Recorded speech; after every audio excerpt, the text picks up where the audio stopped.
Hello and welcome. एक बार फिर से आप सभी का स्वागत है आपके अपने यूट्यूब चैनल इंग्लिश कोना में। मॉडल वाला जो चैप्टर था वो हमने पिछले वीडियो में कंप्लीट कर दिया है। तीन तरह से, थ्री टाइप से हमने मॉडल को किस प्रकार से प्रॉपर्ली अपन किसी सेंटेंस में यूज कर सकते हैं उसके बारे में हम पिछले वीडियोज में या प्रीवियस वीडियोज में डिस्कस कर चुके हैं और सफिशियंटली डिस्कस कर चुके हैं। अब वो आपके ऊपर है कि वो आपको कितने समझ में आए हैं या आपने उनके बारे में कितनी प्रैक्टिस की है। जितनी ज्यादा आप सेंटेंसेस की प्रैक्टिस करेंगे मॉडल्स आपको उतनी ज्यादा क्लियर होते जाएंगे।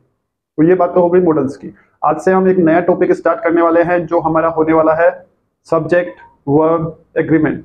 Subject verb agreement. और उसके साथ साथ हम एक नए या अलग मॉन्यूमेंट्स के अमेजिंग फैक्ट्स को जानेंगे। और वो मॉन्यूमेंट्स या वो बिल्डिंग होने वाली है, कौन सी होने वाली है? India Gate. इंडिया गेट के अमेजिंग फैक्ट्स, कुछ अमेजिंग फैक्ट्स के बारे में हम इसी वीडियो में आगे देखने वाले हैं। तो बने रहिए, एंड तक वीडियो को जरूर देखना है। बहुत कुछ नया, बहुत कुछ अमेजिंग आपको वीडियो के एंड तक मिलेगा। आप खुद ये फील करेंगे कि आपने कुछ सीखा है। तो चलिए शुरू करते हैं आज का वीडियो। वीडियो को शुरू करने से पहले सब्सक्राइब कर लीजिए और सब्सक्राइब करने के बाद में एयरक्राफ्ट बना दीजिए, शेयर कर दीजिए जितना ज्यादा हो सके उतना ज्यादा। चलिए, तो आज का हमारा जो टॉपिक होने वाला है वो होने वाला है सब्जेक्ट वर्ब अग्रीमेंट। अग्रीमेंट का मतलब समझते हैं, समझौता होता है, डील। तो जो हमारा करता है और जो क्रिया है इनके बीच में क्या एग्रीमेंट है या क्या समझौता है उसके बारे में हम डिटेल में, बिल्कुल slow slow, point to point, हर एक चीज को अंडरस्टैंड करते हुए इस टॉपिक को पढ़ने वाले हैं। वीडियोज का नंबर कितना होगा, कितने वीडियो बनेंगे उसकी हमें कोई चिंता नहीं है। एक बनेगा तो एक ठीक है, 5 बनेंगे तो वो भी ठीक है, और यदि उससे ज्यादा भी चले जाते हैं तो हमें कोई चिंता नहीं। तो चलिए पढ़ते हैं सब्जेक्ट वर्ब एग्रीमेंट। अब जैसा कि इस टॉपिक के नेम से ही आप क्लियर कर लेते हैं कि ये जो टॉपिक है वो इन दो वर्ड्स पे बेस है। सब्जेक्ट यानी कर्ता और वर्ब यानी क्रिया। कोई भी सेंटेंस जो हम लिखते हैं, सेंटेंस मींस वाक्य। अब इस वाक्य का सब्जेक्ट सबसे इंपॉर्टेंट है क्योंकि उस वाक्य में होने वाली जो वर्ब है वो कौन सी आएगी ये डिपेंड करता है सब्जेक्ट पे, कर्ता पे। तो कर्ता जो है उस कैसा है, किस तरह का है, उसका नंबर क्या है, उसका पर्सन क्या है, उस पे डिपेंड करता है कि वर्ब कौन सी है। जेंडर पे डिपेंड नहीं करता है। सब्जेक्ट का जेंडर कैसा है, मेल है, फीमेल है या अदर है, उस पे डिपेंड नहीं करता है कि वर्ब कौन सी आएगी। उसका नंबर कौन सा है, सिंगुलर है, प्लूरल है, या फिर वो कौन से पर्सन का सब्जेक्ट है, फर्स्ट पर्सन का है, सेकंड पर्सन का है या फिर थर्ड पर्सन का है। तो इस टॉपिक को आगे बढ़ाने से पहले जो बेसिक इंफॉर्मेशन है कि सब्जेक्ट एक्चुअली होते कैसे हैं, तो इसके नंबर्स की यदि हम बात करें तो नंबर 2 होते हैं, एक सिंगुलर और दूसरा होता है प्लूरल। ये सब नॉर्मल सी बातें हैं, आपको पता होगा। सिंगुलर यानी एक वचन और प्लूरल यानी बहुवचन।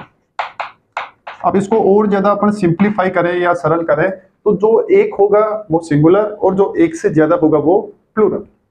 कुछ एक्सेप्शन भी हैं, अपवाद भी हैं, लेकिन जनरली अपन यही सोचते हैं कि जो एक है वो सिंगुलर है, जो एक से ज्यादा है वो प्लूरल है, यही समझते हैं अपन। तो ये तो इसके नंबर्स होते हैं। पर्सन कौन कौन से होते हैं? पर्सन का मतलब होता है पुरुष। पुरुष वो मैन वाला पुरुष नहीं है, इसके अंदर एक तो होता है फर्स्ट पर्सन,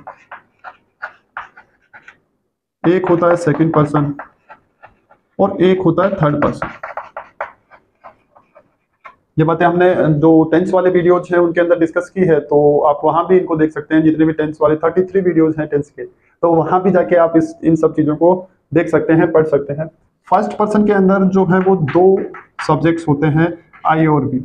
ये पर्सनल प्रोनाउंस भी हैं, आई और बी। आई यानी मैं यानी बाउल, और वी यानी हम। तो ये दोनों जो है वो फर्स्ट पर्सन के सब्जेक्ट्स हैं। प्रोनाउंस है, पर्सनल प्रोनाउंस है, लेकिन फर्स्ट पर्सन के सब्जेक्ट्स भी कहलाती है। सेकंड पर्सन जो सब्जेक्ट है वो केवल एक ये प्रोनाउन है, यू। यू यानी तुम। और थर्ड पर्सन में जो है वो सिंगुलर तो है, ये सिंगुलर सब्जेक्ट तो कहलाते हैं he, she, it and name of one person और थिंग। ही है, सी है, इट है, एक व्यक्ति का नाम है या फिर एक वस्तु का नाम है, ये तो कहलाते हैं थर्ड पर्सन के सिंगुलर सब्जेक्ट।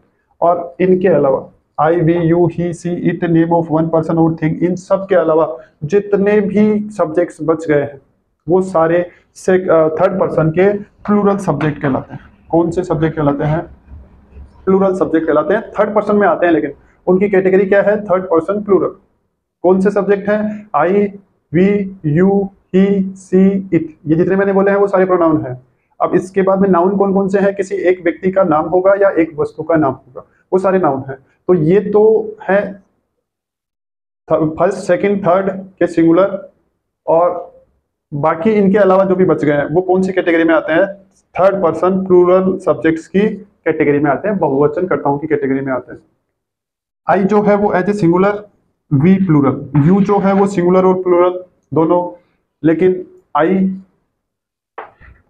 प्लूरल की तरह ही वर्क करता है, मतलब इसके साथ में जो है ये एक स्पेशल प्लेस रखता है, आई स्पेशल प्लेस रखता है, तो इसका यूज भी अलग तरीके से होता है, मतलब इसके साथ में जो वर्ब यूज की जाती है वो भी अलग होती है। और यू जो है वो हमेशा प्लूरल की तरह ही माना जाता है, अज्यूम किया जाता है उसको, और सेंटेंस में उसको प्लूरल सब्जेक्ट मान के ही वर्ब का यूज किया जाता है। तो ये सारी चीजें बिल्कुल सिंपल सी हैं, लेकिन ये हमें ध्यान रखनी है क्योंकि यहाँ पे जिसकी हमें जरूरत पड़ने वाली है सब्जेक्ट की, वो उसी से रिलेटेड है। जेंडर का कोई इंपैक्ट वर्ब के यूज पे नहीं होता है किसी सेंटेंस में कि सब्जेक्ट का जेंडर कौन सा है, इससे कोई लेना देना नहीं है कि वर्ब कौन सी आएगी। तो आप इस चक्कर में नहीं पड़े कि मेल है या फीमेल है, बस केवल आप इनका ध्यान रखें। तो ये तो हो गई एक सिंपल सी थियरी कि सब्जेक्ट कैसे और कितने प्रकार के होते हैं, उनका नंबर कौन सा होता है, पर्सन कौन सा होता है। अब चलते हैं अपने मेन टॉपिक की तरफ। Subject verb agreement. Agreement accident, accident हो गया रब्बा रब्बा, वैसे एग्रीमेंट हो गया रब्बा रब्बा। तो सेंटेंस का सब्जेक्ट डिपेंड करता है कि उसके अंदर वर्ब कौन सी आएगी। ये जो है जिस तरह का सब्जेक्ट होगा, मीन्स यदि सेंटेंस का सब्जेक्ट सिंगुलर है, ध्यान से सुनिएगा, यदि सेंटेंस का सब्जेक्ट एक वचन है तो जो वर्ब आएगी वो भी सिंगुलर ही होगी। ये तो सब्जेक्ट और ये वर्ब, ये है एग्रीमेंट।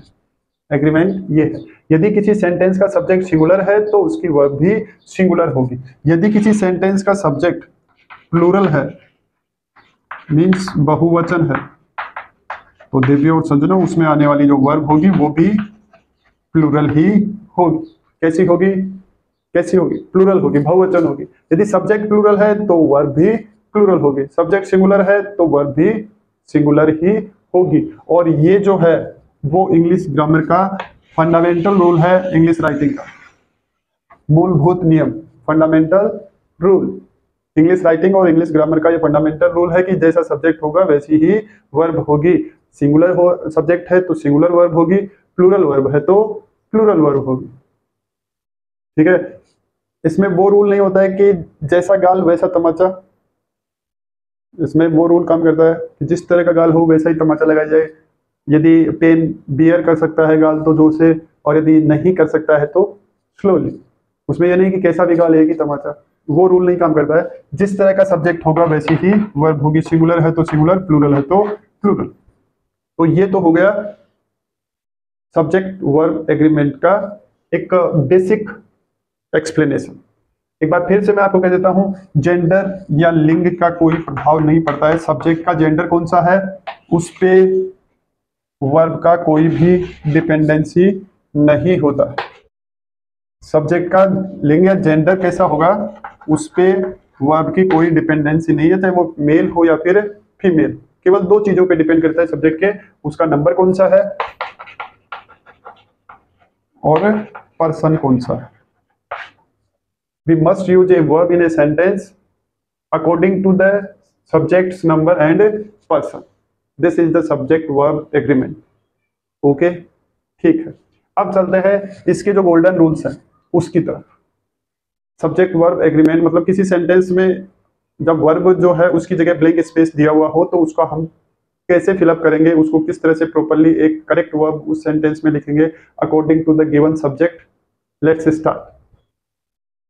वर्ब को कैसे पहचानेंगे, रूल्स देख रहे हैं अपन सब्जेक्ट वर्ब एग्रीमेंट के। वर्ब को कैसे पहचानेंगे कि वो सिंगुलर है या प्लूरल है, उसके लिए देखिए सिंगुलर का स्पेलिंग एस से स्टार्ट होता है। सिंगुलर का स्पेलिंग किससे स्टार्ट होता है? एस से स्टार्ट होता है। ठीक है, तो अब देखिए, जिस वर्ब के एंड में एस और ई एस हो, वर्ब कौन सी है? यहाँ पे हम वर्ब कौन सी की बात कर रहे हैं? इस वर्ब की कैटेगरी के अंदर हेल्पिंग वर्ब और मेन वर्ब दोनों इंक्लूड हैं। ऐसा नहीं है कि केवल मेन वर्ब की बात कर रहे हैं, हेल्पिंग वर्ब भी हो सकती है और मेन वर्ब भी हो सकती है। तो दोनों में से कोई भी जो है उसके अंदर यदि उसके एंड में एस और एस है तो वर्ब कैसी है? सिंगुलर है। और यदि ये प्लस है तो सिंगुलर है, और ये माइनस है मतलब एस और एस नहीं है वर्ब में, तो वो जो वर्ब है वो कैसी है? प्लूरल है। सब्जेक्ट तो समझ जाएंगे ना आप कि वो सिंगुलर है या प्लूरल है। सब्जेक्ट का तो आपको पता चल ही जाएगा कि वो सिंगुलर है या प्लूरल है। एक व्यक्ति का नाम देखने में आपको दिक्कत थोड़ी होगी, आपको एक वस्तु का नाम आइडेंटिफाई करने में कोई प्रॉब्लम नहीं होने वाली है। ही सी इट, इनको देखने में आपको कोई प्रॉब्लम नहीं होने वाली है। प्रॉब्लम वर्ब में है। प्रॉब्लम कहाँ होगी? वर्ब में प्रॉब्लम होगी। तो प्रॉब्लम वर्ब में होगी तो चाहे वो हेल्पिंग वर्ब हो या मेन वर्ब हो, उसकी एंडिंग एस और एस से हो रही है तो वो सिंगुलर वर्ब है, और यदि नहीं हो रही है तो प्लूरल वर्ब। ठीक है, जैसे इज है, डज है, या फिर हैज है। उसके अलावा रन्स, ईट्स, सबके एंडिंग कैसे हो रही है? एस और एस। तो ये सारी सिंगुलर वर्ब्स हैं और सिंगुलर सब्जेक्ट के साथ में यूज होती है। ऐसा भी नहीं है कि प्लूरल के साथ में यूज होती है, सारी की सारी किसके साथ में यूज होती है? सिंगुलर सब्जेक्ट के साथ में यूज होती है ना। तो ये जानना जरूरी है हमारे लिए कि वर्ब जो है वो किस तरह से हम आइडेंटिफाई करें कि वो सिंगुलर सब्जेक्ट के साथ में यूज हो सके, प्लूरल के साथ में नहीं यूज करनी पड़ेगी। जैसे ही अपन प्लूरल सब्जेक्ट के साथ में सिंगुलर वर्ब का यूज करते हैं तो फिर दिक्कत हो जाती है। एक एग्जांपल देते हैं।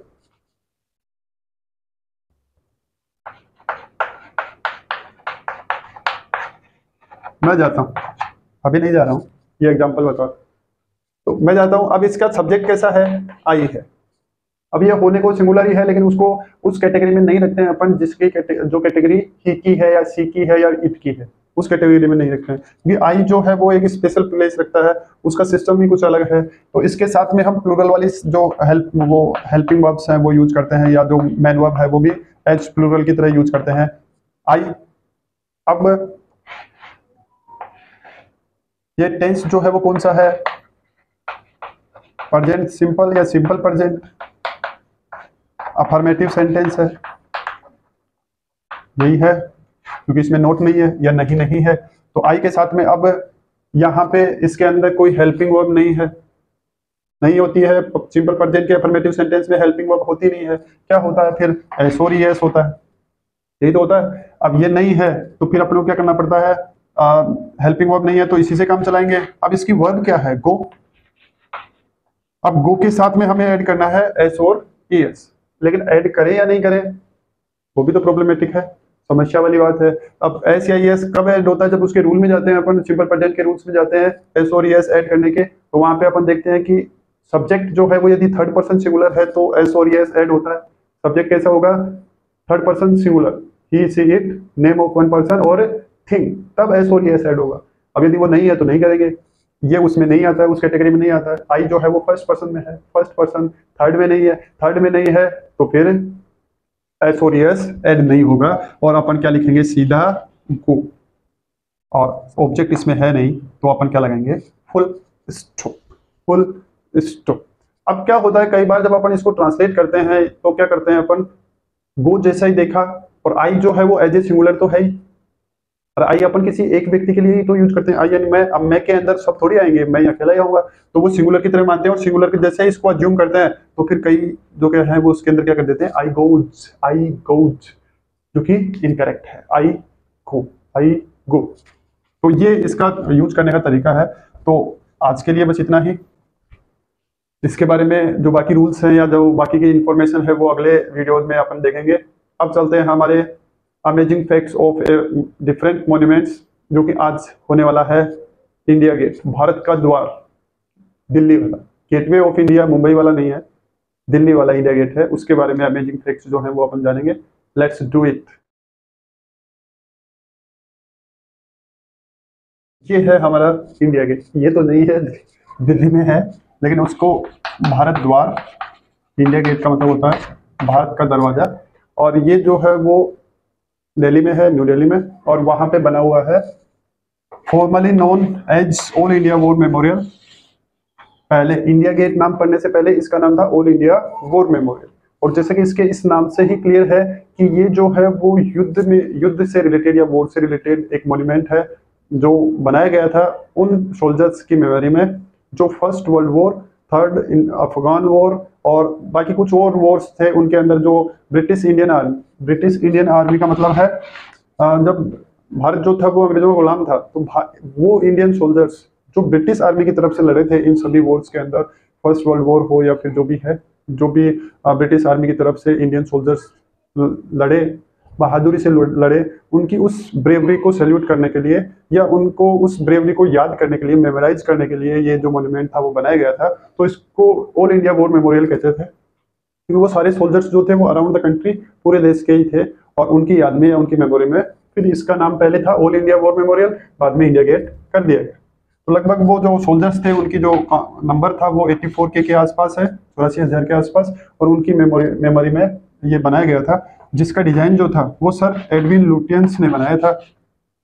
सर एडविन लुटियंस इनके द्वारा इसको डिजाइन किया गया था। इसका जो बनने का जो काम था वो स्टार्ट हुआ था 10 फरवरी 1921 में, 10 फरवरी 1921 में ये बनना स्टार्ट हुआ था इसका स्ट्रक्चर, और ऑलमोस्ट आफ्टर 10 ईयर्स, 10 साल बाद में, लगभग उसी डेट के एक दिन बाद, मतलब 11 फरवरी फिर 12 फरवरी को इसको अनवेल्ड कर दिया गया था, मतलब पर्दे में से बाहर निकाल दिया गया था, या इसका जो घूंघट था, वेलियन घूंघट उठा दिया गया 12 फरवरी 1931 को, 1931 को।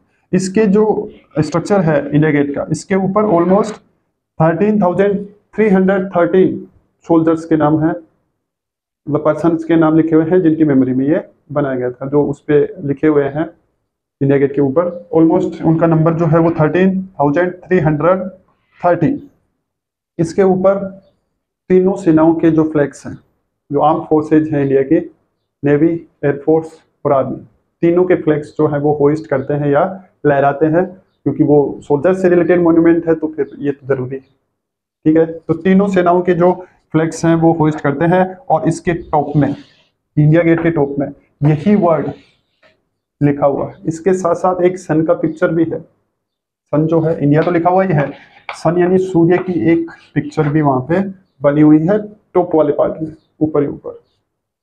उसके साथ साथ यहाँ पे इसके पास में ही एक अमर जवान ज्योति है, जिस पर हर रिपब्लिक डे को जो भी उस समय के पीएम होते हैं, प्राइम मिनिस्टर, हर रिपब्लिक डे को करंट पीएम जो होते हैं 26 जनवरी को, जो वर्तमान प्रधानमंत्री होते हैं उस समय, वो जाकर अमर जवान ज्योति, जो कि डे नाइट चलती रहती है, वो कभी भी उसको बर्न आउट नहीं किया जाता है, वो जलती रहती है, वहां पे जाके अपनी ट्रिब्यूट देते हैं उन सोल्जर्स को जिन्होंने हमारे देश का नाम रोशन किया था या अपने प्राणों का सेक्रीफाइस दिया था। तो वो रिपब्लिक डे को पीएम जाते हैं वहां पे अमर जवान ज्योति पे, और अपनी जो ट्रिब्यूट्स हैं, श्रद्धांजलि जो है वो उनको देते हैं। ये जो अमर जवान ज्योति है, इसका इनॉग्रेशन जो है वो इंदिरा गांधी, श्रीमती इंदिरा गांधी ने 26 जनवरी 1972 को इसका उद्घाटन किया था, मतलब इसकी जो फायर थी उसको ब्लो किया था 26 जनवरी 1972 को, और तब से ये कंटिन्यूसली ब्लो कर रही है। अमर जवान ज्योति जो है वो तब से कंटिन्यूसली जल रही है, अभी तक कोई भी उसके अंदर ऑब्स्टिकल या बाधा नहीं आई है और ना ही आगे आने वाली, क्योंकि वो जो फायर है वो हमारे ब्रेव सोल्जर्स की मेमोरी में जल रही है वहां पे, इसलिए तो उसका नाम अमर जवान ज्योति है। और जो अमर है वो फायर कभी भी डिस्टिंग्विश नहीं होती है, तो वो जल रही है 1972 से अभी तक, करंट डेट तक। ये जो इंडिया गेट है, इसकी हाइट जो है वो 138 फीट है, 138 फीट, जो कि लगभग 42 मीटर्स होती है, 42 मीटर इसकी हाइट है। ये जो अमर जवान ज्योति है वो इंडिया गेट के पास में है। और भी बहुत सारी कैनोपीज बनी हुई हैं, जिसमें जॉर्ज पंचम की एक स्टेचू लगी हुई है, नेताजी सुभाष चंद्र बोस की स्टेचू लगी हुई है, जो 2022 में पीएम नरेंद्र मोदी ने उसको इनोग्रेट किया था। तो बहुत सारे देखने लायक चीजें हैं, पूल्स हैं, फव्वारे हैं। तो जब आप जाएंगे, मैं भी गया था थोड़े दिनों पहले, देखा था, मैं पिक्चर शेयर करूंगा आपसे, तो ये बहुत देखने लायक चीज है। ये जो इंडिया गेट है ये बना हुआ है पिंक यानी गुलाबी और येलो यानी पीले, गुलाबी और पीले भरतपुर, राजस्थान के भरतपुर जिले से जो स्टोन्स या पत्थर गए थे जिनका कलर जो था वो पिंक और येलो था, उनसे बना हुआ है। रात में यहाँ पे लाइट शोज, इसके ऊपर जो इंडिया गेट है इसके ऊपर लाइट्स डिफरेंट कलर्स की जब पड़ती हैं तो बहुत ही ब्यूटीफुल सीन होता है वहाँ पे। आप भी देख के आइए जाके, पिक्चर में देखना और रियल में देखना थोड़ा डिफरेंट होता है। तो ये थे आज के हमारे अमेजिंग फैक्ट्स। बहुत सारे फैक्ट्स हैं, सबको डिस्क्राइब भी नहीं किया जा सकता है, जो मेन थे वो मैंने आपको बता दिए। आई होप आपको अच्छे लगे होंगे। अच्छे लगे हैं तो लाइक कर सकते हैं, कमेंट भी कर सकते हैं, और नेक्स्ट वीडियो के अंदर नई मॉन्यूमेंट्स या नए बिल्डिंग के बारे में अपन डिस्कशन करेंगे। Till then, good night, take care, see you soon in the next video. और सब्सक्राइब और शेयर, अपने जो भी जानने वाले हैं उनसे सब्सक्राइब भी कराइए, शेयर भी कीजिए, और चैनल को बिल्कुल रॉकेट की तरह आकाश में पहुंचा दीजिए। Thank you for watching, bye bye.